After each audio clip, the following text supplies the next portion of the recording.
welcome to today's coffee and conspiracy episode. I'm sorry I'm getting this to you guys late.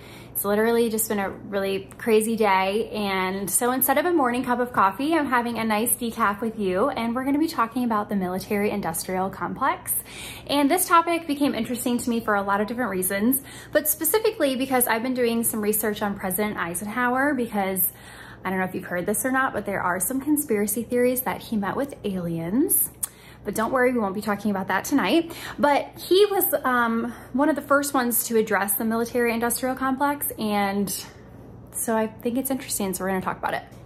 In Eisenhower's farewell address, which JFK came after him, he brought attention to something called the military-industrial complex. He said, "In the councils of government, we must guard against the acquisition of unwarranted influence, whether sought or unsought, by the military-industrial complex.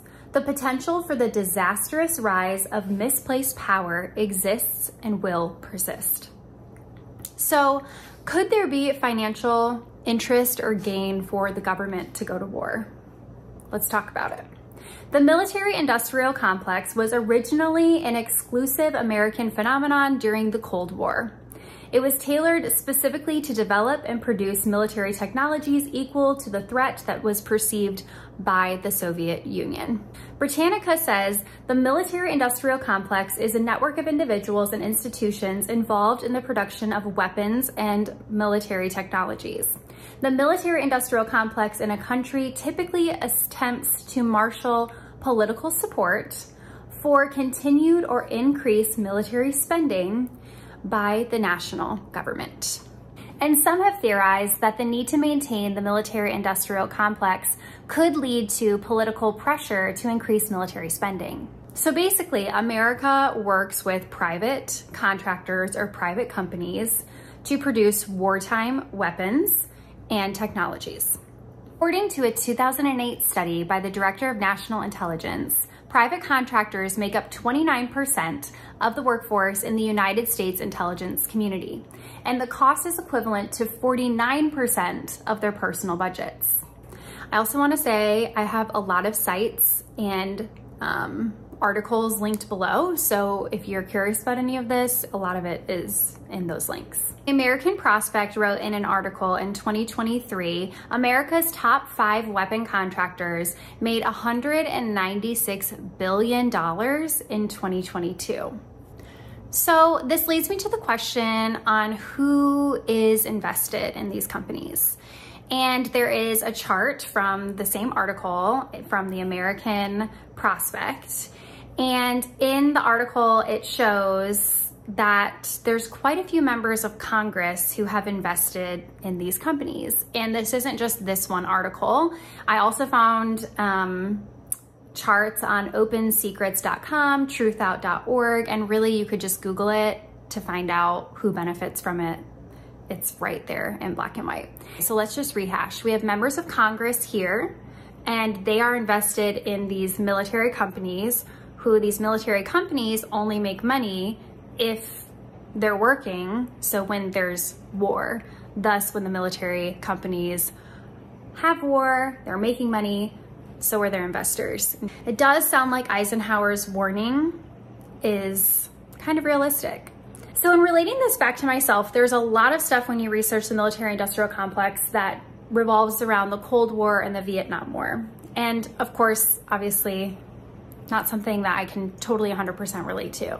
But the war against terror is really all I've known since I've been a kid. I saw an attack on our country, and I was really appalled to learn about the nefariousness and the money that's been made through the war on terror, specifically in regards to the Bush and Cheney administration. And as I was researching the military-industrial complex, and I saw my own government make money off something that was so horrific, like it definitely made me think about this in a different way. An article from 2003, it's from Corp Watch, and they laid out several different conflicts of interest in regards to the war on terror and specifically the administration at this time. Cheney is former CEO of Halliburton, an oil service company that also provides construction and military support services. A few weeks ago, remember this was in 2003, the U.S. Corps of Engineers awarded a no-bid contract to extinguish oil well fires in Iraq to Kellogg Brown and Root, a subsidiary of Halliburton. The contract was granted under a January Bush administration waiver that, according to the Washington Post, allowed government agencies to handpick companies for the Iraq reconstruction projects. Later, a CNN article cited that these contractors made around $139 billion in Iraq alone. According to CNN, the U.S. hired more private companies in Iraq than any previous war. And at times, there were more contractors than military personnel on the ground. This was different than the Cold War and Vietnam. We were really now at a new level regarding private companies and contractors being involved, not just wartime weapons or wartime technology. This was rebuilding an entire country. The article also cited Dan Goyer, and he was the vice president of the Lexington Institute, which was a national security think tank partly funded by defense contractors. And he said, "This is not my grandfather's military-industrial complex. There's not a single munitions producer on this list. Instead, the U.S. had created a fifth branch of the military," he said. "It's called the private sector. And where is the accountability for this?" And let's not forget the announcement that was made the day before 9/11 by Secretary of Defense Donald Rumsfeld that said, "Our financial systems are decades old. According to some estimates, we cannot track $2.3 trillion in transactions. We cannot share the information from floor to floor in this building because it's stored on dozens of different technological systems that are inaccessible or incompatible." And I also have the link to that video below. Just sounds like a lot of mismanagement of money. I mean, $2.3 trillion, which of course fact check articles like Reuters says that he's not saying that it was necessarily lost. It was something that it says we cannot share information from floor to floor of this building. But whether you're sharing it floor to floor of the building or whether you're trying to transfer it to banks all over the world, if you cannot track $2.3 trillion in transactions, I mean, I feel like that's missing, right? But really, the day before 9/11, we're missing $2.3 trillion. You guys, there is so much stuff about that day that just doesn't add up, but that's an episode. That's a conspiracy for another episode, so we'll talk about that another time. But getting back to the military-industrial complex, really, who benefits from going to war? In 2011, Julian Assange puts it like this. Of European countries through Afghanistan and back into the hands of a transnational security elite. That is the goal. I.e., the goal is to have an endless war. And I will share the video again below as well. And looking back, isn't that exactly what happened? A country was completely decimated, and then our government got to handpick who went in to rebuild, who they were personally invested in, pretty much just taking taxpayer dollar and putting it right back into their pocket, putting it right where they're gonna know they're gonna make a profit.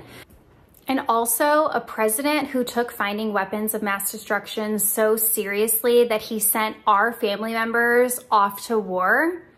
Would he really be making jokes like this? Those weapons of mass destruction got to be somewhere.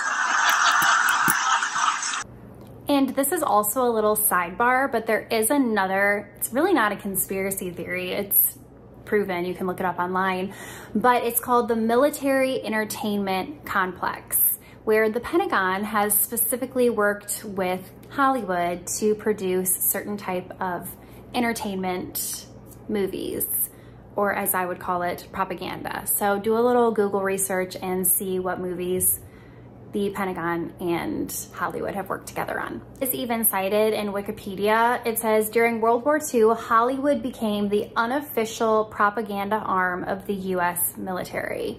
Also on Wikipedia, I'm just doing a quick search so you could obviously dive deeper. It said that, let me find it here. Eisenhower, again, he said in 1953, the hand of the government must be carefully concealed, and in some cases, I should say, wholly eliminated, and that a great deal of this particular type of thing would be done through arrangements with all sorts of privately operated enterprises in the field of entertainment, dramatics, music, and so on. I don't know, Eisenhower seemed to know what was up. On Wikipedia, it said, following the 9/11 attacks, there was an increase in collaboration between the US government and Hollywood. In the weeks after the attack, a number of senior government officials traveled to Hollywood where they had a number of meetings with studio executives. The studios, including the president of the Motion Picture Association of America, pledged to aid the administration's efforts. So, what do you think, friends?